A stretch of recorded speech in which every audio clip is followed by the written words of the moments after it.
पूर्व वीडियो रे आम 80टा एमसीक्यू जनन विषय डिस्कसन करथिले। ए वीडियो रे बाकी तक डिस्कसन करबा।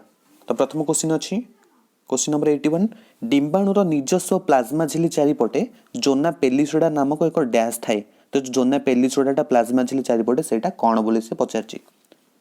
ता राइट आंसर अब कोन गोटा अतिरिक्त झिल्ली थाए सेटा। नेक्स्ट क्वेश्चन 1990 मसिया रे प्रति डैश शिशु जन्म रे 556 जन मांकर मृत्यु होउथिला। तो प्रति केतेटा शिशु जन्म रे 556 जन मांकर मृत्यु होतला 1000 10000 1 लाख 10 लाख। ता राइट आंसर हबो कोन ना सी 1 लाख लक्षे शिशु जन्म हेले 556 जन मांकर मृत्यु होतला। नेक्स्ट क्वेश्चन जुग्मजर बारंबार समविभाजन प्रक्रिया द्वारा एक कोशी जुग्मजरु डैश सृष्टि होई थाए।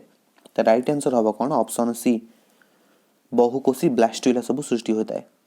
नेक्स्ट क्वेश्चन डैश सपुष्पक उद्भिद रे अनिषेक जनन देखा जाए। अनिषेक जनन कोथरे शैवाल फर्न समस्त कदली पिजुली अंगूर। ता राइट आंसर हबो कोन ना डी कदली पिजुली अंगूर रे अनिषेक जनन देखा जाय थाए। क्वेश्चन नंबर 85 देखिबा हमें। क्वेश्चन देखि कोन समयनर बहुकोशी ब्लास्टुला गर्भाशय कांथरे निबिड़ लागि रहे एटा कोन कहंती ना ता कहंती कोन अंतरोपण कोन कहंती अंतरोपण बोली कह जाय थाए। नेक्स्ट क्वेश्चन देखिबा हमें भ्रूणबंध देई भ्रूण मासर डैश द्वारा खाद्य अम्लजान प्लाजेंटा कहा द्वारा ना प्लाजेंटा हबो राइट आंसर। सॉरी एटा भूल अछि एटा प्लाजेंटा हबोनी एटा हबो कोन नाभि रज्जु देकी से खाद्य सब ग्रहण करथाय। डैश उद्भिद रे थालस विखंडित होई संपूर्ण उद्भिद रे परिणत हेबार देखा जाए। थालस ता राइट आंसर कोन स्पाइरोगायरा कोन थालस विखंडित होई के संपूर्ण उद्भिद रे परिणत हबो। नेक्स्ट क्वेश्चन डिंबाशय मध्य रे डैश थारु डिंबाणु उत्पन्न होइताय। ता राइट आंसर हबो कोन ऑप्शन सी जायक अधिच्छद। नेक्स्ट क्वेश्चन 89 कोष विभाजन रो डैश उपावस्था रे पारांतरण देखा जाए। पारांतरण को अवस्था देखा जाए ना ऑप्शन ए डिप्लोटिन रे पारांतरण देखा जाए थाए।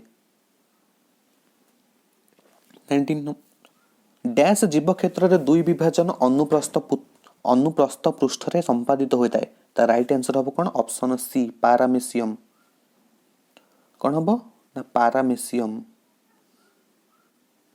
पारामेसियम। नेक्स्ट परिपक्वन प्रावस्था रे शेष रे गोटे प्राथमिक डिंबाणु कोषरु डैश सृष्टि होता है। ता राइट आंसर हबो कोन ऑप्शन बी। ता राइट आंसर हबो कोन ऑप्शन बी गोटे डिंबाणु तीनोटी पोलर बॉडी सृष्टि होता है। नेक्स्ट क्वेश्चन 92 हम देखिबा स्पंज जेमिल रो सन्मुख पटर थिबा रंध्रर नाम कोन। ता राइट आंसर हबो कोन ऑप्शन सी माइक्रोबोल। ता सन्मुख जो रंध्र था सेटा हला कोन माइक्रोपाइल। डिंबाशयर आवरण थिबा आदि जायक कोषर सम विभाजन रे बहु संख्यक मूल डिंबाणु कोष जात होंदी। एही प्रावस्थार नाम कोन। ता राइट आंसर कोन ऑप्शन बी प्रगुणन प्रावस्था कोन हबो प्रगुणन प्रावस्था। नेक्स्ट क्वेश्चन 94 मूल शुक्राणु कोषरु प्राथमिक शुक्राणु वृद्धि हेबार अवधि को कोन कहा जाय। मूल शुक्राणु कोषरु प्राथमिक शुक्राणु कोष वृद्धि हेबार अवधि को कोन कहा जाय। ता राइट आंसर हला कोन 94 राइट आंसर हला कोन ना ऑप्शन डी वृद्धि प्रावस्था कहा जाय। नेक्स्ट प्राथमिक शुक्राणु कोषरु शुक्राणु सृष्टि हेबा पर्यंत अवधि को प्राथमिक शुक्राणु कोषरु शुक्राणु हबो से अवधि को कोन कहंती। ता राइट आंसर कोन ऑप्शन सी परिपक्वन अवस्था प्राथमिक शुक्राणु शुक्राणु शुभ। नेक्स्ट शुक्राणु अग्रभाग रे कोन थाए। शुक्राणु रो अग्रभाग रे कोन रहता है ना ता राइट आंसर ला कोन एक्रोजोम कोन रहता है एक्रोजोम रहता है। नेक्स्ट मानव शरीर और शुक्रमुनि रो टेम्परेचर बा तापमात्रा मध्य पार्थक्य केते। तांग भीतर पार्थक्य केते ता राइट आंसर हबो ऑप्शन ए 2 डिग्री सेंटीग्रेड। मनुष्य शरीर रहला केते 37 शुक्रमुनि रहला केते 35। भारत सरकार पक्षरु डैश मसिया परिवार नियंत्रण योजना कार्यकारी हेउछि। ता राइट आंसर हबो कोन ता राइट आंसर हबो ऑप्शन ए 1952 କାର୍ଯ୍ୟକାରୀ ହେଉଛି। नेक्स्ट आम देखा डैश जीव क्षेत्र दुई विभाजन पृष्ठ अनुलंब भाव होता है कहार ता राइट आंसर हम कौन ऑप्शन बी यूग्लिना अनुलंब भाव होता है यूग्लिनार। नेक्स्ट शुक्राशय मध्य शुक्राणुर विकास समय डैश खाद्य जोगाई थाए खाद्य किए जोगाई थाए ता राइट आंसर कौन ऑप्शन सी सर्टोली सेल खाद्य जोगाई थाए। डैश जन्म नियंत्रण पाई स्त्री मानकर स्थायी पद्धति स्त्री मानकर कौन ट्यूबेक्टोमी पुरुष मानकर वैक्सेक्टोमी। नेक्स्ट अंतःकोर्कोद्गम प्रणाली रे डैश वंश विस्तार करे अंतःकोर्कोद्गम प्रणाली किए ना ऑप्शन बी है स्पंज। तापर हम देखिबा बाह्य कोर्कोद्गम प्रणाली रे डैश वंश विस्तार करे अंतःकोर्कोद्गम स्पंज बाह्य कोर्कोद्गम हबो किए ना हाइड्रा किए हबो हाइड्रा। नेक्स्ट क्वेश्चन हम देखिबा नेक्स्ट क्वेश्चन प्लाज्मोडियम मनुष्य रक्त दे यकृत कोश रे प्रवेश करी बहु विभाजन द्वारा वंश विस्तार करे एही बहु विभाजन को कौन कहा जाए ता राइट आंसर हो कौन ऑप्शन सी कौन हम साइजोगोनी कौन हम एटा को साइजोगोनी बोली कहा जाए। नेक्स्ट क्वेश्चन हम देखिबा युव क्रांति पर प्रति मासरे स्त्री मान क्षेत्र में डैश डिंबाणु पूर्ण विकसित हो डिंबाशय बाहरी डिंबवाही नली रे प्रवेश करती राइट आंसर हम कौन ऑप्शन बी कौन राइट आंसर हम ऑप्शन बी गोटे। नेक्स्ट डैश जीवर स्वाभाविक मृत्यु नहीं आंसर कौन एमिबार स्वाभाविक मृत्यु न थाए। समस्त प्रकार प्राणी और उद्भिद देखा जाता जुग्मन को कौन कहा जाए ताको कौन कहा जाए ना ऑप्शन बी है राइट आंसर डिंब जुग्मन बोली कहा जाए। नेक्स्ट क्वेश्चन डिंबाशय थिबा जेन्यू पेलिसिडा किछि फॉलिकल कोष द्वारा घेरी होई रहिता है ताको कौन कहा जाए राइट आंसर है कौन ऑप्शन सी कोरोना रेडिएटा बोली कहा जाए। आउटर क्वेश्चन देखिबा डिंबाशय थिबा जेन्यू पेलिसिडा किछि फॉलिकल कोष द्वारा ताले जेन्यू पेलिसिड जो फॉलिकल कोष द्वारा घेरते ताले कौन कोरोना रेडिएटा। नेक्स्ट 109 सम विभाजन डैश अवस्था क्रोमाटिन जालिका गुणसूत्र भाव दृश्यमान होता है सम विभाजन डैश अवस्था क्रोमाटिन जालिका गुणसूत्र भाव दृश्यमान होता है ता राइट आंसर हम कौन ऑप्शन सी आद्य अवस्था। नेक्स्ट क्वेश्चन डिंबोत्सर्ग पर डिंबाशयर ग्राफियन फॉलिकल स्थान रे डैश सृष्टि हुए तो ग्राफियन फॉलिकल स्थान रे कौन सृष्टि हम ता राइट आंसर हम ऑप्शन ए कॉर्पस लुटियम तो ग्राफियन फॉलिकल स्थान रे कॉर्पस लुटियम हम डिंबोत्सर्ग पर। नेक्स्ट क्वेश्चन सम विभाजन डैश अवस्था एकक सूत्र भी आकार धारण करे तो राइट आंसर हम कौन बी ऑप्शन उत्तर अवस्था भी आकार धारण करिवे को अवस्था उत्तर अवस्था। सम विभाजन डैश अवस्था निन्यष्टि और न्यष्टि झिल्ली सृष्टि हुए कोठी निन्यष्टि नष्टि झिल्ली सृष्टि हम ऑप्शन सी अंतिम अवस्था। नेक्स्ट क्वेश्चन गर्भाशय डैश रे परिपक्व डिंबाणु थाए तो राइट आंसर हम कौन ना option D Graafian follicle. Next question 114 question कौन डिंबाणुर निजस्व प्लाज्मा झिल्ली चारिपटे थिबा अतिरिक्त झिल्लीर नाम कौन तो राइट आंसर कौन ऑप्शन सी जेन्यू पेलिसिडा तो कौन कह जेन्यू जोना पेलिसिडा। नेक्स्ट क्वेश्चन देखिए 115 गैस्ट्रुला रे डैश टी जायक सृष्टि होता है जायक स्तर थाए ता राइट आंसर है कौन ऑप्शन डी तीनोटी स्तर थाए गैस्ट्रुला रे।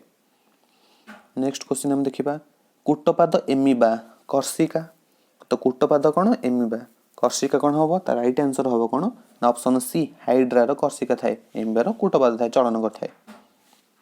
सम विभाजन एमिबार अपत्य अनुप्रस्थ कोष विभाजन या पूर्व सांगे सांगे आम देखी राइट आंसर हम कौन ऑप्शन बी पारामेसियम अपत्य अनुप्रस्थ कोष विभाजन।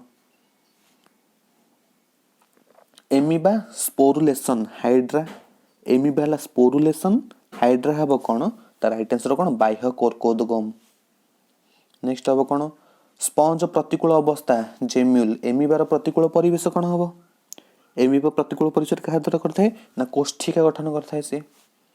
नेक्स्ट हम देखिबा गुणसूत्र दृश्यमान लेप्टोटीन गुणसूत्र अधिक स्पष्ट हम कोठी ना ऑप्शन सी रे कौन हम डाइकाइनेसिस। नेक्स्ट माइटोसिस जाइक कायिक कोष मेयोसिस माइटोसिस है कौन जाइक कोष मेयोसिस कौन हम ना जनन कोष हम मेयोसिसटा। नेक्स्ट मनी प्लांट छेदन मनी प्लांट है छेदन स्पाइरोगाइटा कौन हम स्पाइरोगाइटा कौन हम ना विखंडन स्पाइरोगाइटा कौन हम विखंडन। नेक्स्ट क्वेश्चन हम देखिबा फलिका उपरि भाग गर्भशीर्ष फलिकार उपरि भाग कौन गर्भ फलिकार उपरि भाग कौन गर्भशीर्ष मध्य भाग है कौन ता राइट आंसर हम कौन ऑप्शन बी गर्भदंड गर्भदंड। नेक्स्ट डिंबाणु अपत्य बड़ कोष है कौन द्वितीयक डिंबाणु कोष डिंबाणु अपत्य बड़ कोष है कौन डिंबाणु कोष डिंब छोट कोष कोटा हम ता राइट आंसर हम कौन ऑप्शन डी कौन हम ऑप्शन डी प्रथम पोलार बॉडी। Next question